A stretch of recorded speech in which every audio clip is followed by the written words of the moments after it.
I got through that point, but I had to test myself to encourage myself that, hey, look, I'm going to get through this because I know it's a challenge. And would I do it again? I probably will, now that I have grown a little bit more in my faith.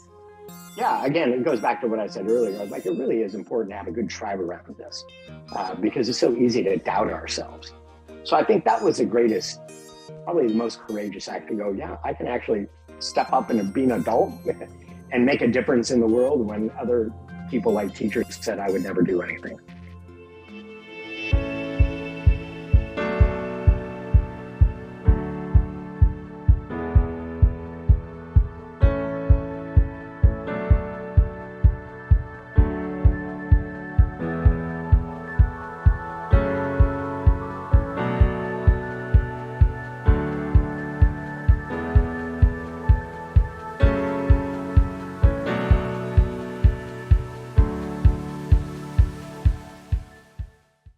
So we have with us a new co-host, a special co-host, Dr. Frank Niles. So please get ready for an exciting addition to our show today. I'm really thrilled to announce someone who's not just a powerhouse in the business world, but also a longtime friend and inspiration to many. Dr. Frank Niles is with us. And Frank is the principal and business psychologist at BSM Partners, where he leads the charge in business transformation and leadership. He works with some of the biggest global brands, where he's the go-to expert in leadership development, culture, strategy, innovation, and well-being. You name it, Frank's got it covered. He's a frequent media star on NBC, CNN, NPR, all kinds of shows like that. He shares his insights on Huffington Post. And when he's not transforming businesses, you'll find him running or rock climbing because he's always pushing the limits. And I first met Frank when he wowed Donna Butler and I on the Attitude Shift show a decade ago, when we talked about belief systems, and we've stayed in touch ever since. So his ability to help people embrace diverse ideas and keep an open mind while striving for success is truly remarkable, and you're gonna get to know that. So Frank is an ideal speaker for any event that you might want him for, where he focuses on achieving greatness, big or small. He inspires transformative change and fosters enduring success. And for tonight's special guest, our very own Dr. Romunda Ings. She is a motivational wellness speaker. She's our gut health expert. She's a holistic medicine practitioner. She's been on the Oz show. She's actually been a radio personality herself on WOL 1450 Radio 1. And she's worked with celebrities, professional athletes, and just ordinary people like you and I. You can find her online as Romunda Ings or on the Parasites Love You Facebook page. So Romunda, let's get started here. How are you? Awesome. Great, awesome evening, great, awesome night. But guess what? It's a great, awesome day for us to get into this hot topic here. Hope all is well with everybody. Thank you for the invitation to hop on this conversation here with Dr. Roni, Mr. Frank here, Dr. Frank as well, and which I think would be an awesome combination because we all understand what faith and challenges are all about. So we're going to be talking about courage and how you find that faith within that storm, right? So what is courage? What is courage? Having it, believing in it, knowing that it works in your favor, not wavering, trying it out, see if you like it. Try to see if you like it. We doubt ourselves so much, but courage is like, you got the courage to do this. Come on, you can do this, So I think it's based on us just having understanding that we can, walk in the faith of it, be encouraged as well as be encouraged to do it and not waver that you can't do it, not believing in yourself. That's my belief. That's my definition. They might have different definitions. What do you think, Dr. Frank and Dr. Roni? We'll find out. Well, I like your definition because I like the way you break things down. In my scientific head, I always think, courage saves lives. I know that. I know that courage, you can use it as a healing modality. because I grew up with a lot of trauma. So I'm an expert on courage just by growing up. I always had to use courage to heal myself. You know, I believe courage boosts confidence. I believe courage, if you have the courage to make bold decisions, I think that you can actually change the way you feel about yourself.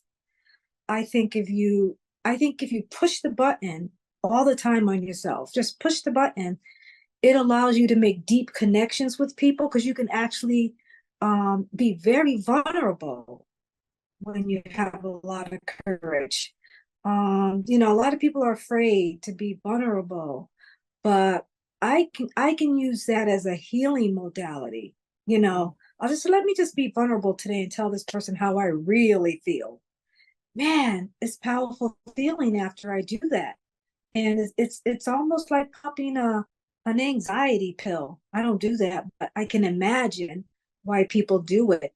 You know, if I just sit down and just tell you really how I feel at the gut level, I think that's pretty darn healing. I've learned that. Yeah, that I would agree with you. And Frank, Yeah. you're new to the show, but you are not new to podcasting and speaking.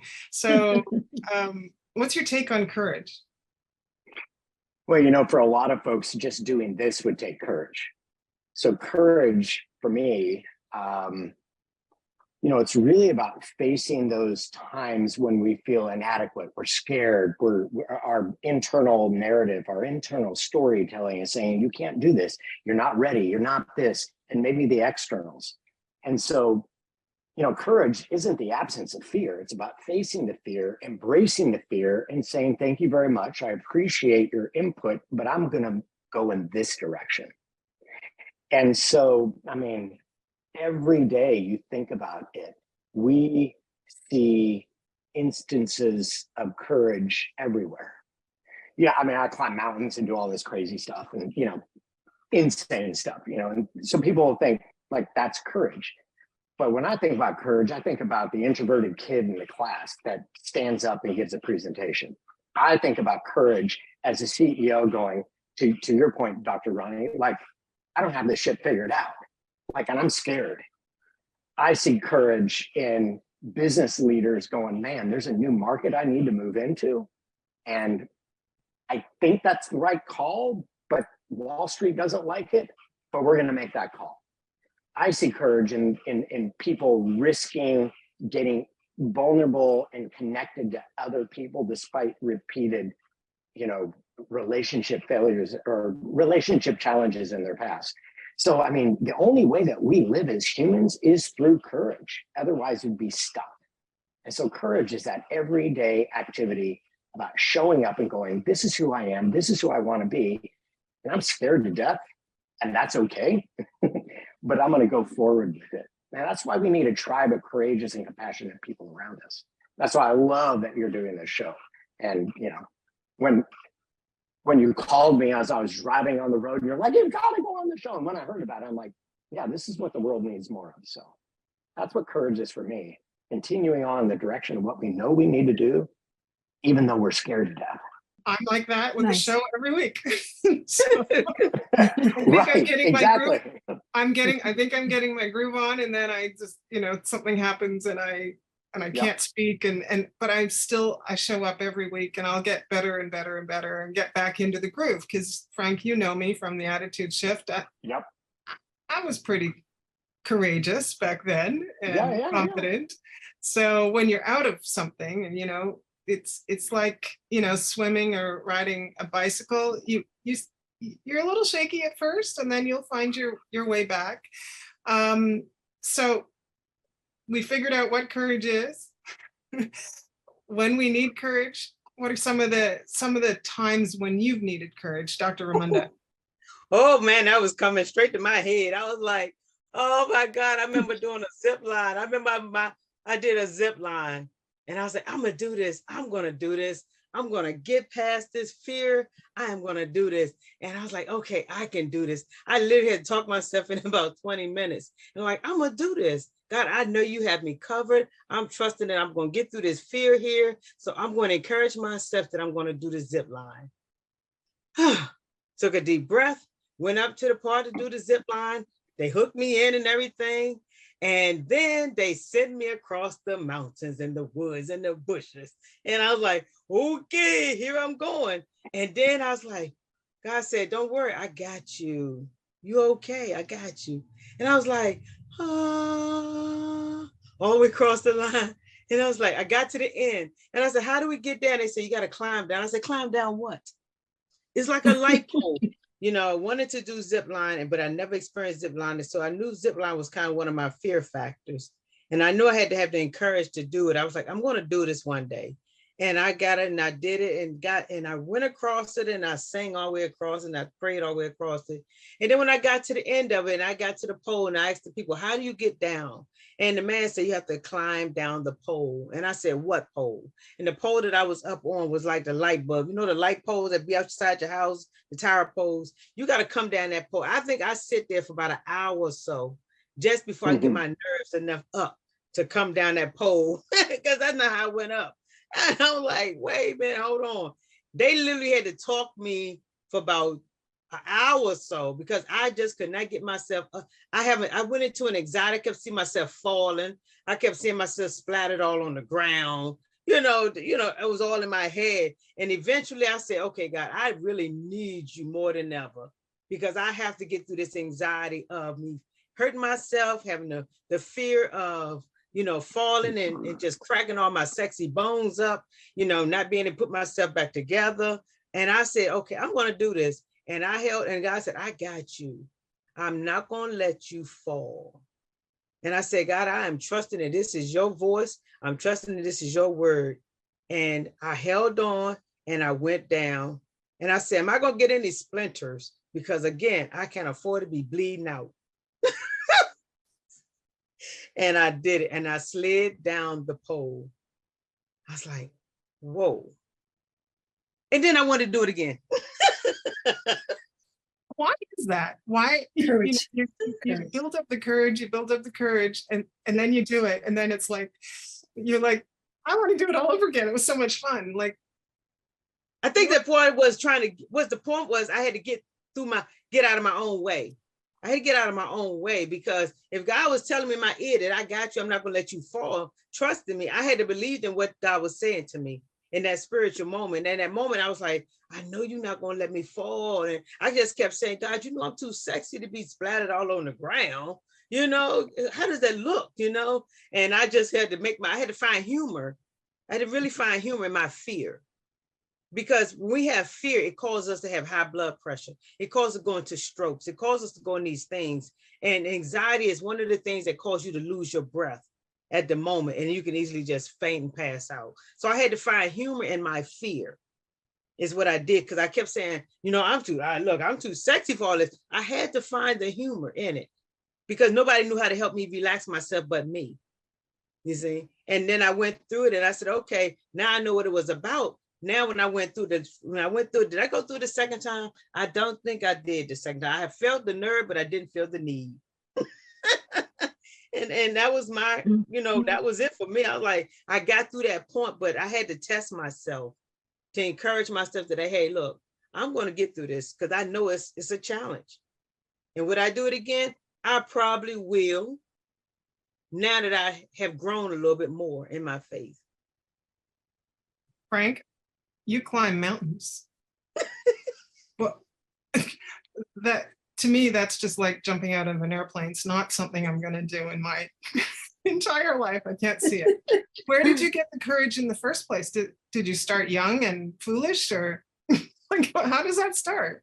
Yeah, that's a great question. And I often get asked that question, and I usually have to pivot. So I'll probably do it here. Because you're right. That's actually not scary to me.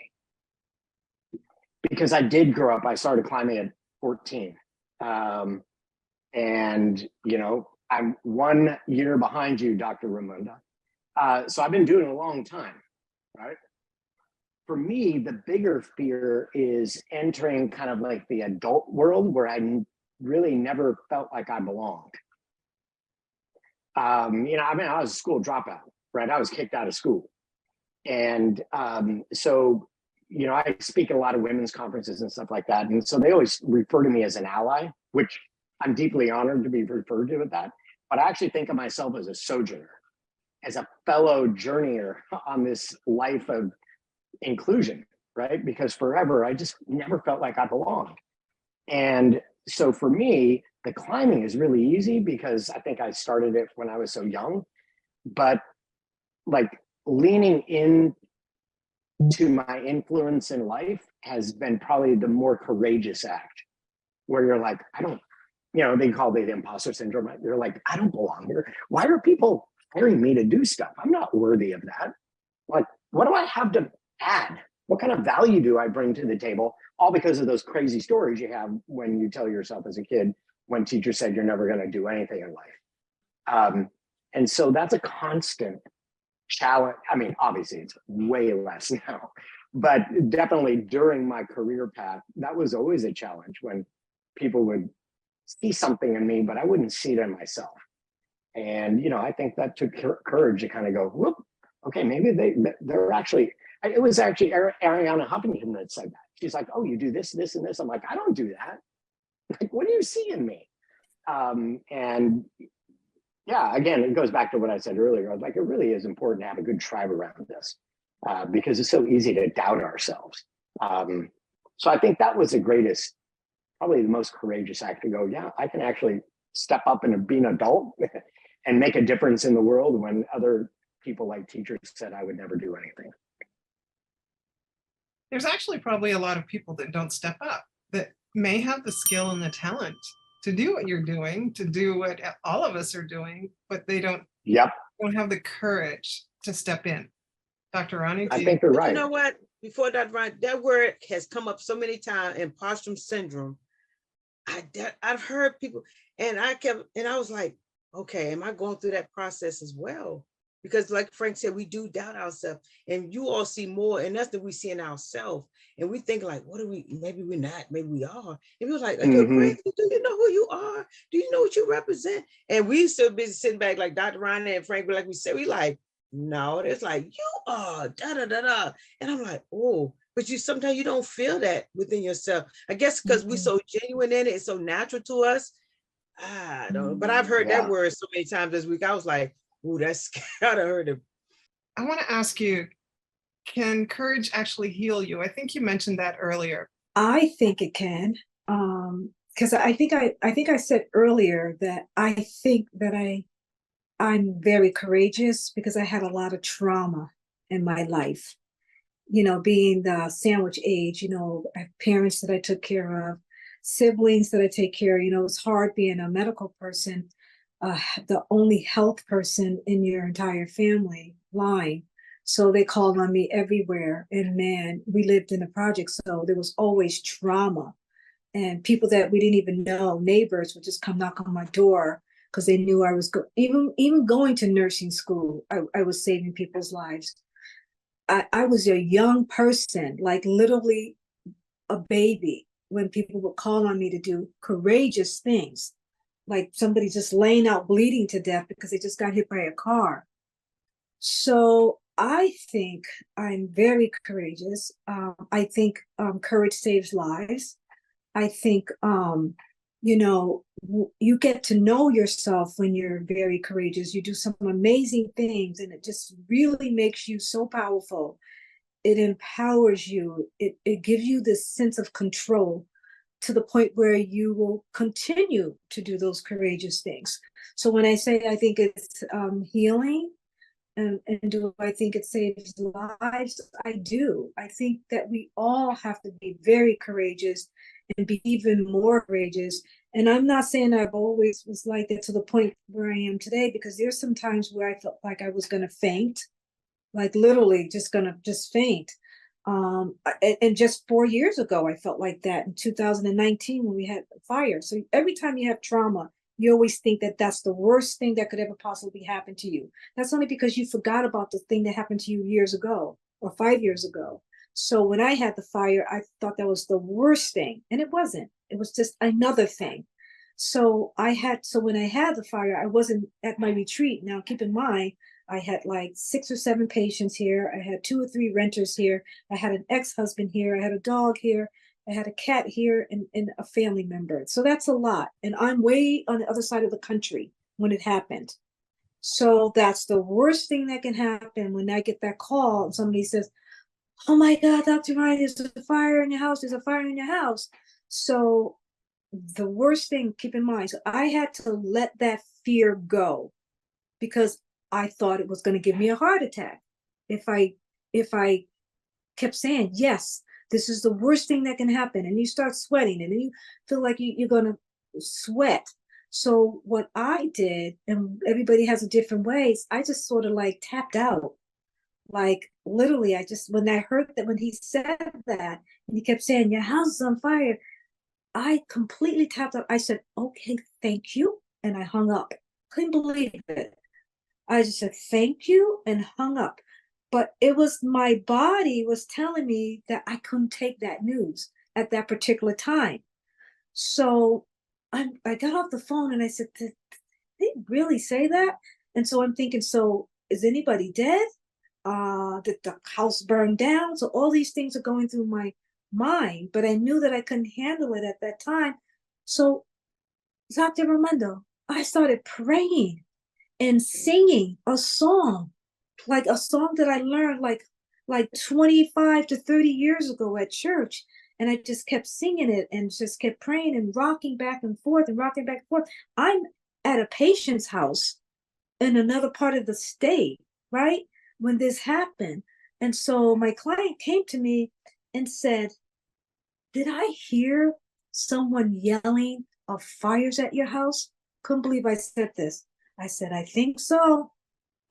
And finally she looked at me, she says, woo. She believed that she had to come to my aid. So she took my phone, because my phone kept ringing and ringing and ringing.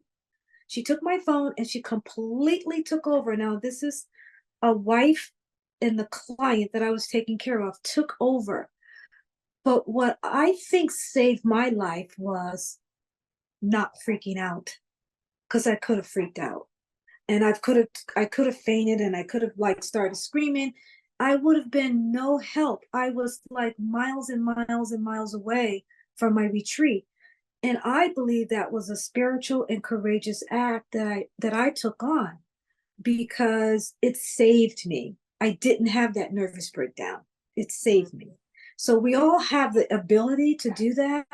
We all have the ability not to pretend that it didn't happen, but you got to give yourself the breath first. You got to give yourself the breath. You have to breathe. You have to pray. You have to sing. And then whatever it is that you do, and then you have to come back down to the reality. Yes, this thing did happen. Now what do I do? It was time to get help.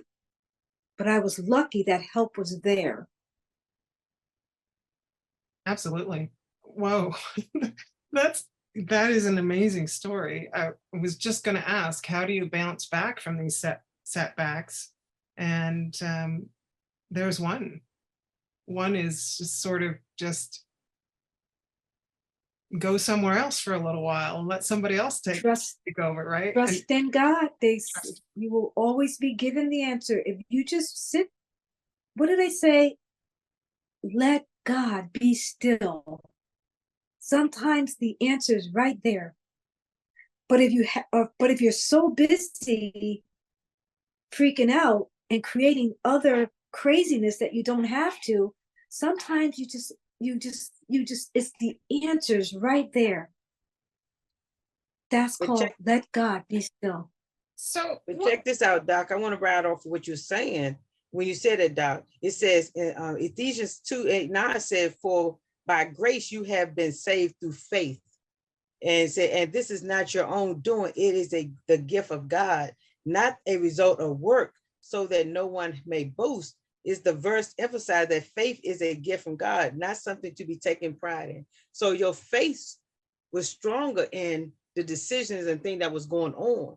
You see, he said it's a faith, it's a gift, having a gift and knowing that when he said, be still and know that I am, you have to understand what those scriptures are reading. To me, I don't think It doesn't matter what religion you come from, what code background you come from. I think faith is a strong word in every culture, if I'm not mistaken, that you have to have that faith of understanding, because we can worry ourselves into a panic attack, worry ourselves into an anxiety attack. And again, when they understand what the anxiety attack and what all these things does, it does make your heart palpitate, and it does make you lose oxygen to your brain. It does allow you to faint. And a lot of people don't understand, just like you need CPR, you need somebody to be an anxiety coach. And that's what you end up getting. You get a gift of understanding your faith, that God said, I got you in the midst of your storm. So, Frank, there's a lot of people that don't really believe in a higher power of any type. Have you found in your practice over the years that people do tend to call on the higher power that they didn't believe in before when they have these horrendous events, these traumatic events, or are there other ways that they deal with it? Yeah, that's a great question. So for some, this is not a very earth-shattering answer, but then I'll kind of dive into one piece of it. I mean, in part, it's a function of background, right? People that have a strong faith inclination, they're going to reach out to that source, whether it's Jesus, Allah, the Pope, whichever, during that time of need. But what we do know from the science and the research, and that actually is an important coping mechanism. And that's not diminishing the reality of God. I'm just saying that for people of faith, that's very important. That plays a really important role for some people in coping. For other folks, and there's a lot of research that supports this, it's about learning how to develop a healthy relationship with their anxiety and fear. Because fear is always going to be going to be on the journey with us, right? I bet you every day we wake up scared about something, small or big, right? Mm-hmm. And so what kind of the approach that I take in my practice is, it's not about eliminating fear. It's not about controlling fear. It's about developing a healthy relationship with this thing, this person, this fear that walks alongside of us. And so what that means is, how would that look like in practice? If I have a fear, as somebody posted on there, I have a fear of public speaking. My take to you is, welcome to the human race. It's generally in the top 10 fears, right? They're up there, there are spiders and falling off of tall buildings. But I know ample people that are petrified of speaking in public, and yet they're amazing public speakers, because they've learned how to have a relationship with that. So one of the things that I coach folks is, when you're walking out on stage and fear is coming alongside you, pause for a moment, look at your fear, observe your fear, and say, thank you, I appreciate you being here with me. You're not of need at this moment. And so as we develop that comfort with our own discomfort, so Dr. Roni was talking about, do we get health from our courage? I think we absolutely do, because the more that we're able to repeat, in a sense, that pattern of facing our fear, not ignoring our fear, and certainly not controlling it. The need to control our feelings is the greatest source of suffering in the human condition. So rather than trying to control it, just acknowledge it, embrace it, set it aside, and move in the direction of what you've been called to do. And repeat that as many stinking times as possible. You asked me about climbing. I cannot tell you how many times on a rock face I would make every promise to God that, if you get me through this, I will never do this again. Please just get me through this. And then he gets me through it and I do it again. But the practical matter of it is, for whatever reason, I'm able to kind of set aside that profound fear where you're actually looking at real death and keep moving upwards. So I talk to folks a lot about, it's really about your values and your purpose that guides you through the experience of fear. Viktor Frankl talks about it in Man's Search for Meaning. I mean, he stayed in the concentration camp, which was a horrendous experience, despite having the opportunity to escape. but he did it because that was his purpose. And if he would have left Auschwitz, we wouldn't have logotherapy. We wouldn't have Man's Search for Meaning, one of the top 100 books in the English language of all time, if he would have given into his fear. And I think that purpose, knowing our purpose, knowing what is most important to us and who we want to be, is what carries us through that fear. We've talked, I think, about being resilient, taking risks. How about vulnerability? If we covered that at all, it's like, do we need to embrace our vulnerability as a strength rather than a weakness? Do we have to have that kind of courage to be vulnerable? I think so. I think that, you know, a lot of healers are afraid to be vulnerable, but I learned to be vulnerable at my retreat because we have what's called deep connections with each other. And when you have a community like we have with the, you know, Feel Good community, we have to all learn to be vulnerable because that creates deeper connections. And when you have deep connections, you get the help that you need. A lot of people are afraid of vulnerability. And let me tell you, fear will hold you back in every single way, every part of your life. It's all about body, mind, and spirit. And you cannot have whole health, I believe, without being a little vulnerable. That's how you get help. I mean, Doc said it, because I always tell people you gotta be a product of your message. You have to be a product of your message. So if they see that you're willing, you know, that's why I think being real and being truthful to the things we talked about, people get a chance to see who you are, you know, and when they see who you are, they be like, you know, when I was taught one of my classes, and one of the directors there said, "You're too personal," you know, and I'm like, how do you teach it without being personal? How do you teach without showing your emotions? You know, how do you teach without showing them that your heart beats? You know, and how do you show them being vulnerable is to show them your realness. And that's what I did. And they couldn't handle, the director of that center could not handle it, because it started bringing so much awareness to people's vulnerability, to being able to say, I'm allowed to be vulnerable to situation. I'm also allowed to grow from it and experience what it really means to be vulnerable to expressing my feelings and saying what I have to say. And because they couldn't handle that situation, the director couldn't handle it, because he didn't understand when you're teaching, you have to be vulnerable to show what it really looks like. And then you have to show what it looks like when you get through it, when you're going through it. And people came up to me and said, once you started thinking about it, it started to make sense to people, because I was open and transparent. When you're transparent, that's what most people, I think people go and they just teach goals and they go about their business. And your class sitting there like, oh, okay. And they close the books up and they move on. But when they see the realness of who you really are, I think it brings such an attraction of attention, because they want to know, how did you do it? How were you able to do it? Wouldn't that be the best way to learn, is to get invested in somebody else's story so that there's an emotional connection? Let's bring it back. I immediately, of course, I'm always going to go and think about personal relationships first, since I think everything emerges from that. The relationship that we have with ourselves first.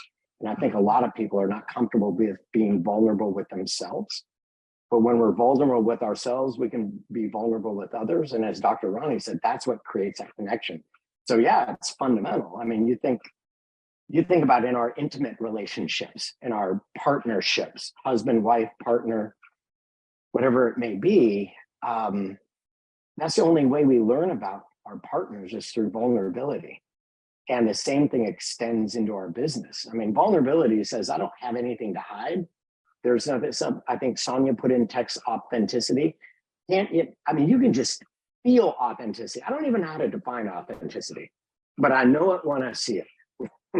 And I think vulnerability lets people know that, hey, he does it. By the way, let me just go on the record saying, I love being on calls where I am the absolute minority. And on this call, it is the case. I think I'm the only guy. It's awesome. Love it.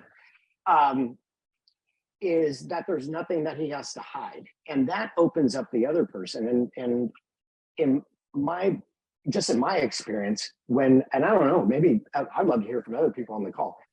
When you're in a safe space and you can be vulnerable, what the heck does that feel like? It's like the weight has been taken off of you.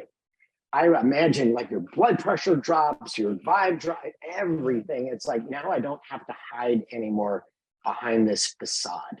And now you can just know me as I am.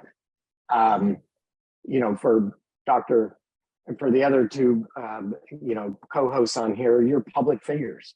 And, one of my mentors recommended that I read a book, and the author of it, his name escapes me right now, Catholic priest, talks about the imposter as become more and more visible. We develop this persona that other people interact with, and it's really not us. And so the more that we're able to shed ourselves to that persona, the more of ourselves come out, and that's actually what people are drawn to. So vulnerability is not only great for us, but man, people yearn for it. And that's what creates that connection. And then, they can learn from us and we can learn from them. When we're not willing to be vulnerable, we're not going to learn from other people either. A friend of mine is coming on in July 1st, and he's on LinkedIn, it's in business, and he's talking about getting away from these transactional relationships, right? Yeah. And getting to the quick of things, like to the authentic relationships that we have. So you screw up or you cry. We have a lot of people that like to cry on this show. So you're seeing real raw, and Frank, that from the attitude shift, it was real raw and right on. and this show is very much like that.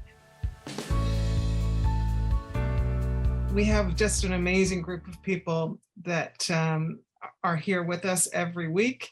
And I'm just honored that you joined us tonight, Frank, and you brought a whole different flavor to the show and different insights. And before we start to close her down, do you have any final brilliant words of wisdom? Well, I don't know if they're brilliant, but just what's on my mind listening to these amazing stories, and just what a great, I'll just say, I just applaud, not that I'm in a position to applaud, but I will applaud anyways. Just a great show, and I love what you guys are doing here, and I'm excited to be back on at some point. But, I was thinking about what I think Dr. Romunda was saying, or Sonia as well, that like when we're vulnerable, at least for me, like when I can be vulnerable, and then the person I'm talking to can be vulnerable, there's something about, I don't know if it's just me, but it's so deeply comforting to know that I'm not alone. That I'm not alone with my own feelings of insecurity, and I'm not alone that I screwed up in this way, and that the other person shares, and there's this great graphic that empathy is when I share my story and you share your story, and, and understanding comes. I think it's just like, that's magic. No other species gets to experience that except us as human beings. And so I think vulnerability just builds community. Without that, imagine if everybody on this call was super closed off. I'm only going to show a little bit and I'm not going to cry because only wimps cry. Like, what a terrible show, right? Yeah. I mean, it would be boring. Go eat popcorn and watch Netflix. But the power of this is that everybody shows up and shares their heart. And I think that's what humans yearn for. And I certainly yearn for. So I say, keep it going. I love it. Oh, I'm so glad. And that's the courage. That's where courage, you have to have that courage to do that. And Frank has shared a great article that actually ties in not only to this week's show about courage and faith, but next week's show about fear. So I hope, Frank, you actually jump on and are in the audience next week. So I will try. I'll be in Park City at a retreat, but I will try. Oh, well, we like the word retreat. You're going to have to talk to Dr. Ramunda and Dr. Roni and Jillian. I will have to retreats. It'll be, yes, a week-long retreat in the mountains of Utah. So. Oh, amazing. We just talked about that, Dr. Roni and I were just talking about that. We'll do that. Yes, definitely. That's a good idea. Dr. Roni, final comments. So in the midst of the storm, right, Dr. Romunda, you always have to step out of the fear, step out of your feelings, step out of your emotional pain, and step into your spirituality. It will bring you there. That's a very quick version of what happens to me in the midst of a storm. Any storm, we all have them. This was awesome. This is great. This was awesome. Yeah. This is a wisdom wellness moment right here. It said, know your worth, know the difference between what you're getting and what you deserve. Wow. Know your worth, know the difference between what you're getting and what you deserve. Wow. Thank you. Tonight, I just want a last word from our special guest, our very own Dr. Romunda. What would you like to leave the viewers with, Doc? Love you with life instead of loving yourself to death.